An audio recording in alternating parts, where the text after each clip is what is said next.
When the opposition grouping converged at Uhuru Park on Monday, it made clear that it had dropped its crusade for talks with Jubilee. Inatangaza kwa sababu hawataki mambo ya mazungumzo, we are vacating that matter of dialogue. Hakuna dialogue tena. Yale ambayo tumesomewa hapa ni maneno muhimu zaidi. Wanasema ati akili ni wao walikuwa wanatarajia mtakuja na mawe na hii, lakini kuna njia mingi ya kudili na paka. But in choosing this route, observers say CORD was changing tact in seeking to force the government into a negotiating table. What CORD has done, they have not really abandoned dialogue. What they have tried to do is try to get dialogue, but now through other tactics. Yes, as I see, ultimately there will be talks, there will be dialogue.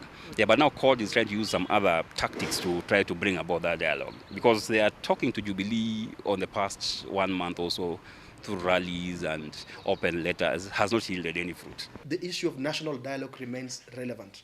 And this is where I do not agree with CORD's assertion that we have vacated that demand or that request, whatever it was, for national dialogue.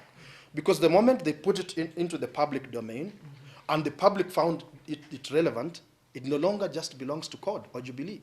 According to political analysts Job Ndege and Joseph Simekha, CORD risks losing its 13-point agenda if the ruling coalition does not compromise its stand and allow talks with the opposition, as most of CORD's demands can only be realized through legislations in parliament, where Jubilee has the tyranny of numbers.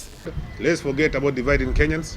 Issue ya dialogue walikuwa wakihitaji ingefanyika kama angetoa ultimatum. Iliyoko sasa ni Wakenya wote waungane pamoja na nyinyi wana CORD. Tuweke tofauti zetu za kisiasa kando. The parliament will have to be involved, in any referendum. Yeah, parliament has to be involved one way or the other. So in the same parliament where CORD does not have enough numbers at the moment, will be involved at one stage in the referendum. And again, that brings the question, really, how far will that go? And in calling for a referendum, analysts hold the view that CORD was misinformed. Trying to introduce an out of the constitution apparatus, specifically trying to call for a UN-sponsored or a UN-appointed organ to conduct a referendum in this country. That's not constitutional. Yeah, the only body mandated by our constitution to do any election, including a referendum, is the IEBC itself. Yeah. So on that aspect, I think it was a bit far-fetched. A referendum is possible. But my question again is, a referendum on what? As long as there's too much political polarization, we would not be having the right environment to have a referendum. But why has Jubilee been silent since CORD held its rally on Monday, when past practice indicate otherwise? It's not all the time that you need to react to your people. And more so, based on the fact that that rally did not look like it was a mammoth rally, then you can try to use what is called contempt by ignoring what happened there, which might work for the moment, but that's not long term. Because no one in Jubilee wants to risk a response that alienates or upsets any of the stakeholders on the Jubilee side, whether it's URP, TNA, or the people in the public service who have such a huge stake in Jubilee. Observers are concerned that if national dialogue cannot be held over pertinent issues, protracted political push and shove will ensue to the detriment of the country's development agenda.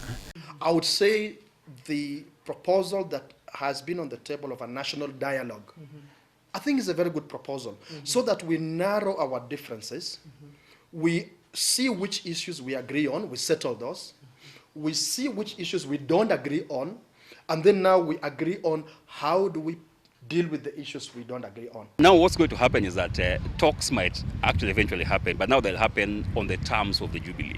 Yeah. In my view, CORD was expecting a very big turnout at Uhuru Park. You know, typically when you want to force yourself as the top dog, let me use that word, in any contest, you have to come with numbers, you have to come with power, you have to come with authority, or you have to persuade.